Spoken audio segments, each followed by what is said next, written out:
যখনই আমাদের সম্মুখে শবে বরাত আসে তখনই কিন্তু একটা বিতর্কিত মশলার দানা বাঁধে। তাই আজকে শবে বরাতের ফজিলত, সহি আমল ও ভুল ধারণা বিষয়ে আলোচনা করব। আসসালামু আলাইকুম ওয়া রাহমাতুল্লাহি ওয়া বারাকাতুহু। আমি কারি আব্দুল হামিদ আপনাদের সামনে কথা বলছি। প্রতি বছর শাবান মাস এলেই একটি রাত নিয়ে আমাদের মধ্যে ব্যাপক আলোচনা শুরু হয়, শবে বরাত। কিন্তু প্রশ্ন হলো যে এই রাতের ফজিলত আসলে কতটুকু, কোন আমলগুলো সহি আর কোন কাজগুলো বিদআত ও ভুল।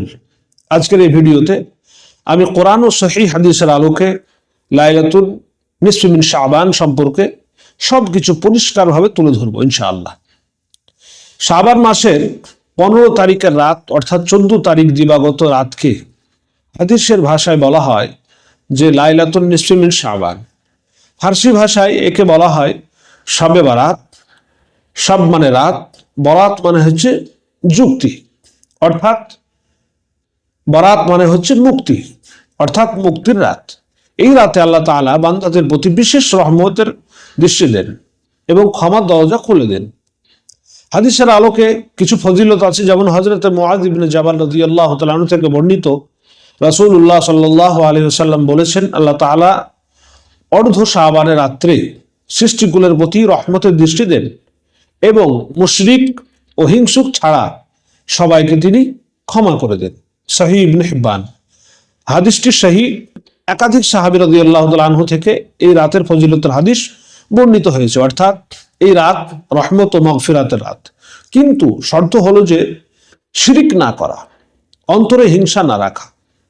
তাকদীর ও আল্লাহর ঘোষণার বিষয় বলি। হাদিসে এসেছে যে এই রাত্রে আল্লাহ তাআলা প্রথম আসমানে অবতরণ করেন এবং ঘোষণা করতে থাকেন যে কেউ কি ক্ষমা চাওয়ার আছে, আমি ক্ষমা করে দিব তাকে। কেউ কি রিজিক চাওয়ার জন্য আছে, আমি তাকে রিজিক দেব। কেউ কি বিপদে আছে, আমি তার বিপদ দূর করব। এই ঘোষণা ফজর পর্যন্ত চলতে থাকে। আর এই রাতি 1 বছরের জন্য জন্ম, মৃত্যু, রিজিক ও আমলের হিসাব প্রকাশ করা হয়। শবে বরাতের নামাজ ও রোজা সম্পর্কে খুব গুরুত্বপূর্ণ কথা বলি যে এই রাতের জন্য নির্দিষ্ট কোনো বিশেষ নামাজ নেই। 100 রাকাত বা নির্দিষ্ট সূরা এসবের কোনো সহিহ প্রমাণ নেই। বড় বড় আলেমরা পরিষ্কার বলেছেন যে এইসব বর্ণনা জাল ও বানোয়াট। তবে আপনি চাইলে নফল নামাজ পড়তে পারেন, কোরআন তিলাওয়াত করতে পারেন, দোয়া করতে পারেন, ইস্তেগফার করতে পারেন, জিকির আজকার করতে পারেন। রোজার ক্ষেত্রেও কিন্তু শবে বরাত উপলক্ষে বিশেষ রোজা নেই। তবে চন্দ্র মাসের 15 তারিখ হওয়ায় আইয়ামে বীজের নিয়তে রোজা রাখা সুন্নাত রাখতে পারে, কোনো অসুবিধা নেই। কেননা হাদিসে এসেছে রাসূলুল্লাহ সাল্লাল্লাহু আলাইহি ওয়াসাল্লাম এই রাতে একাকীভাবে জান্নাতুল বাকি জিয়ারত করেছেন। তাই শরীয়ত সম্মত পদ্ধতিতে যে কোনো সময় কবর জিয়ারত করা যায়, কোনো অসুবিধা নেই। কিন্তু দল বেঁধে যাওয়া নিষেধ। শবে বরাতের বিশেষ আমল মনে করে যাওয়া এটা উচিত নয়। কবর জিয়ারত করা একা, দলবদ্ধভাবে নয়। আরেকটি বড় ভুল কি, সেটা হচ্ছে আলোকসজ্জা, আতশবাজি জ্বালানো, হালুয়া রুটিকে ফরজ মনে করা, বা সেই দিন গোটা মহল্লাবাসীর প্রত্যেক বাড়িতে বাড়িতে গিয়ে পড়া কোরআন শরীফ এবং তার থেকে টাকা নেওয়া, এগুলো কখনোই জায়েজ নয়। প্রিয় ভাই বোনেরা, শবে বরাত না তো জাদুর রাত, না তো খেলাধুলার রাত। এটি হলো তওবা করার রাত, ক্ষমা চাওয়ার রাত, আল্লাহর দিকে ফিরে আসার রাত।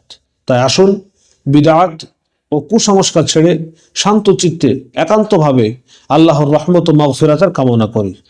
কেননা আমরা শুধু এই শবে বরাতের রাত্রিতে নামাজ সমস্ত ইবাদত করব আর বাকি সারা বছর আমাদের কোনো নামাজের গন্ধ নেই, তাহলে কিন্তু হবে না। কারণ আমাদের জন্য আল্লাহ তাবারক ওয়া তাআলা 5 ওয়াক্ত নামাজকে ফরজ করেছেন।